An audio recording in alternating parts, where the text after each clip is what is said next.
Good morning, good afternoon, good evening. My name is Ndidi Okonkwo-Muneli, and I'm so excited to have these 15 minutes with you to launch my new book, Food Entrepreneurs in Africa, Scaling Resilient Agriculture Businesses. A special thank you to the AGRF team and the AGRA leadership for giving me this unique opportunity. I'm going to be speaking for a few minutes about the book and then take some questions from you. So please start typing in your questions as I present, because it's such a short window of opportunity, and I want to make sure we have as many ideas and conversations as possible. So I'll share some insights from the book and some suggested way forward. This book was actually formally released in March 2021, so it's just an honor and privilege to be able to share this with you. So why this book and why now? We believe that entrepreneurs are the lifeblood of the food and agriculture sector in Africa, and they struggle for survival. They're engaged, in a lot of activities from farm to fork, logistics, processing, distribution. But especially during this COVID-19 period, we've seen how vulnerable many of them are to shocks. Climate change is another shock that's upon us. COVID-19 is one shock that we're still dealing with, and there are going to be many more shocks.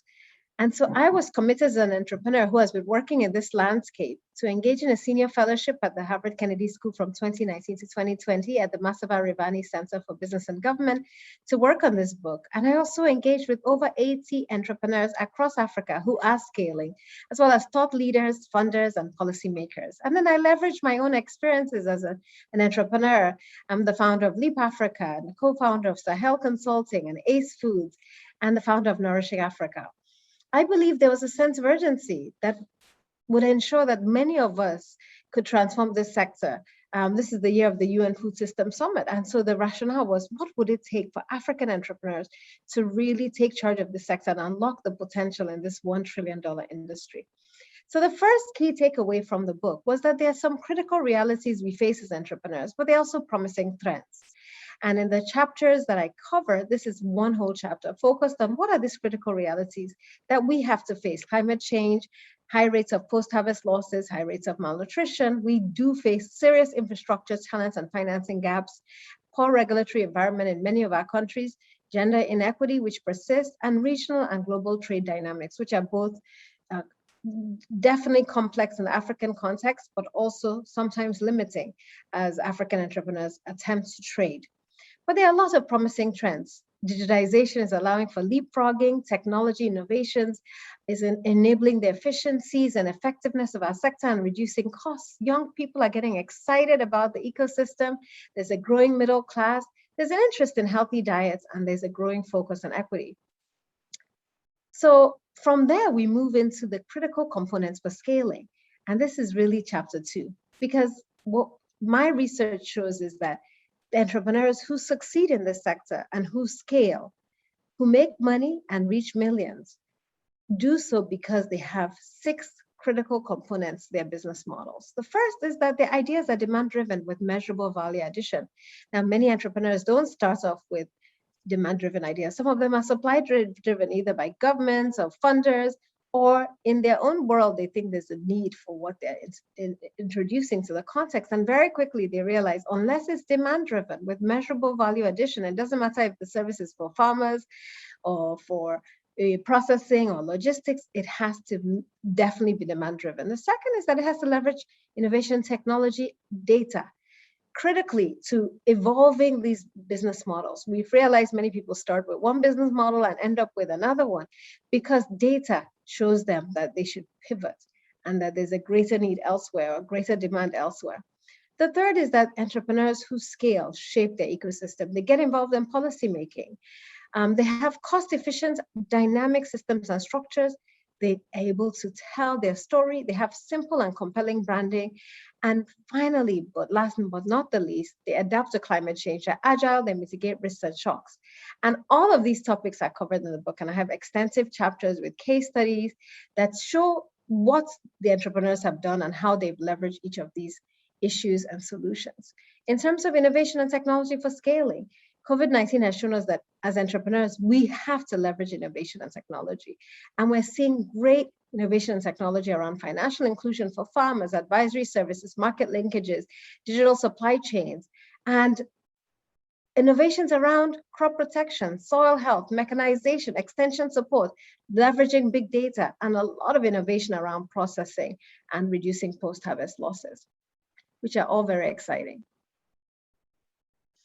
In terms of talent, I have a whole chapter devoted to attracting and retaining talent because this is an issue in the ecosystem, especially because so many of our entrepreneurs struggle with finding people who are mission-driven high achievers committed to the agriculture sector.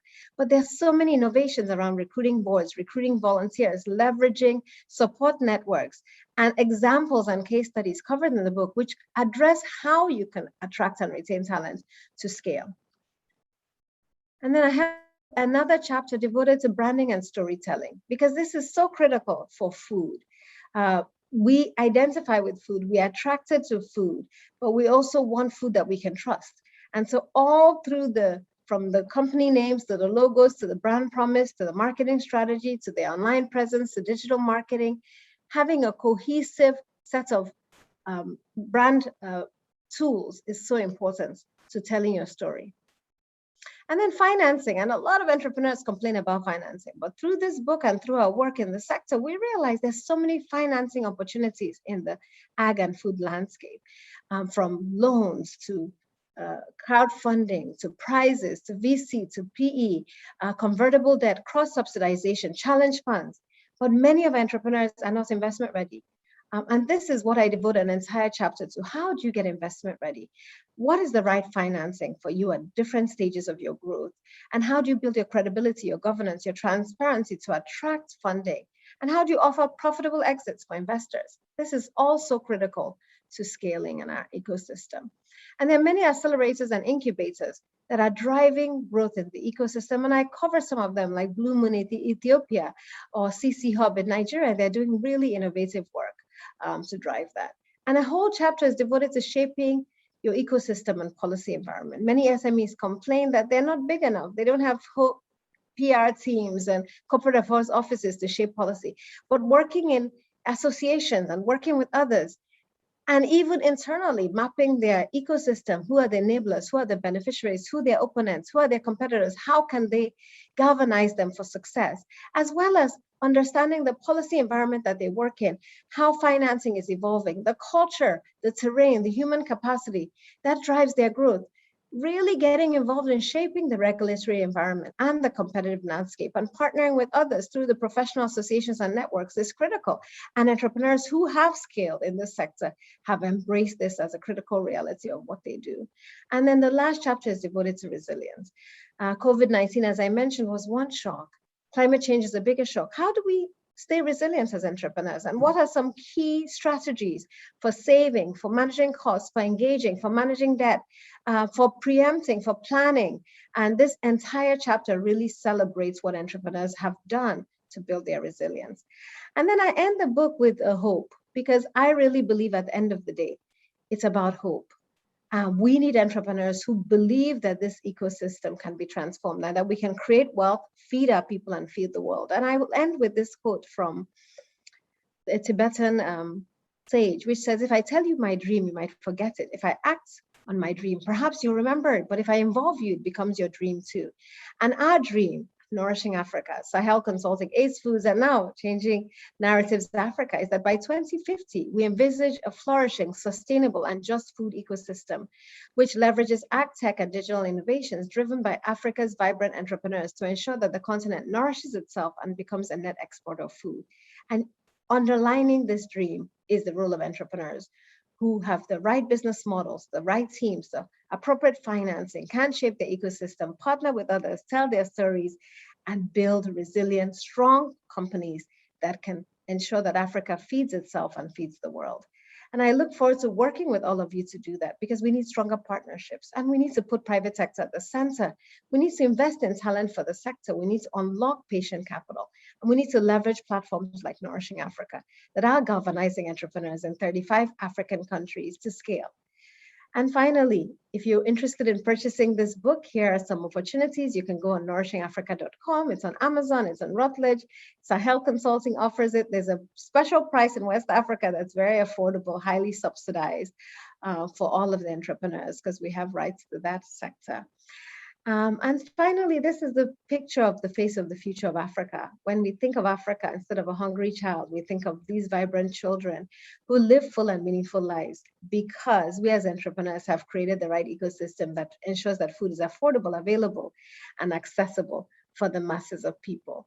So I'm excited to take your questions now, and I thank AGRF for giving me this wonderful opportunity to share just some key highlights from the book.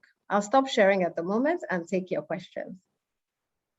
So I see a few questions that have come in. I'm going to take them one at a time.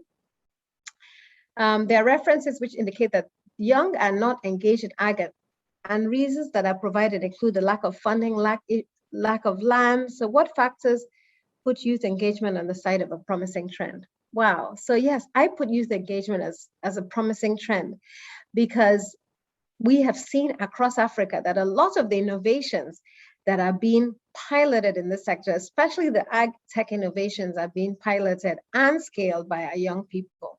So the whole traditional image of a hoe and cutlass will not attract young people to agriculture, but tech and innovation does. And through the accelerators I've visited, like Blue Moon in Ethiopia, that's working with universities in Ethiopia, especially the engineering schools, to get young people to come up with great ideas for how to leverage engineering in agriculture, or CC Hub that's enabling young people to take advantage of tech innovations to solve problems in agriculture. We're seeing a lot of young people getting excited about that sector. And so through Sahel, we also have the Sahel Scholars Program. So we actually go to universities and we get young people excited about agriculture by showcasing entrepreneurs who are succeeding in the sector. So I think we need role models. We need data to prove to the young people that this is a lucrative sector, and to change mindsets that this is no longer a poor man's profession. And I think Nourishing Africa is doing that really well. The team of dynamic young people who are leading the organization and the exciting entrepreneurs they're engaging with across Africa are doing a fantastic job. So please visit nourishingafrica.com to see all the dynamic entrepreneurs and the innovations in the ecosystem and how young people are getting excited. I think our youth are our greatest assets in Africa, and unless we get them excited and involved in the agriculture sector, we lose this opportunity. Another question, branding. How do we brand without necessarily creating unnecessary packaging? There's so many innovations in branding and the opportunities for co-branding. And what we've seen is that so many of us in the food ecosystem say, oh, we don't have funding, so we can't brand. No, social media allows you to create a brand where people are coming after you because you've put your story in the public domain. Co-branding allows you to partner with others to bundle your products.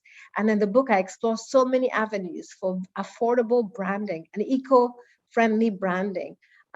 Because I think this is the next phase of where we're moving to in Africa. And I think we have 1 more minute left. I'll just take the final question. Well, I think this is an amazing time as we think about the future of the food ecosystem, and I'll combine many of your questions. I think COVID-19 has demonstrated how critical it is for Africa to be able to feed itself, especially because we realize all the other countries started closing their borders to exports during the COVID-19 pandemic, especially about exporting food. We have in Africa, we're naturally endowed for agricultural excellence. We can feed ourselves and feed the world, but we need to support SMEs. And the SMEs that already exist need to be supported to scale. And right now is an exciting time because of the UN Food System Summit. We're galvanizing SMEs across the continent, providing them with knowledge, training, funding, and support. And the book is really a how-to guide. So if you're an aspiring or emerging entrepreneur, please grab a copy of the book. There are e-copies as well that will enable you to figure out how to scale, leveraging the lessons, both the positive and the negative experiences of others to learn, and then providing you with lots of tools and skills to enable you and the support you need to scale. And Nourishing Africa has a lot of additional support, so please visit the nourishingafrica.com website. Thank you again for this wonderful opportunity, AGRF. Thank you to all of you for joining, and I look forward to celebrating the successes of our entrepreneurs as they scale and transform the food ecosystem in Africa. Enjoy the rest of your day, and God bless you all.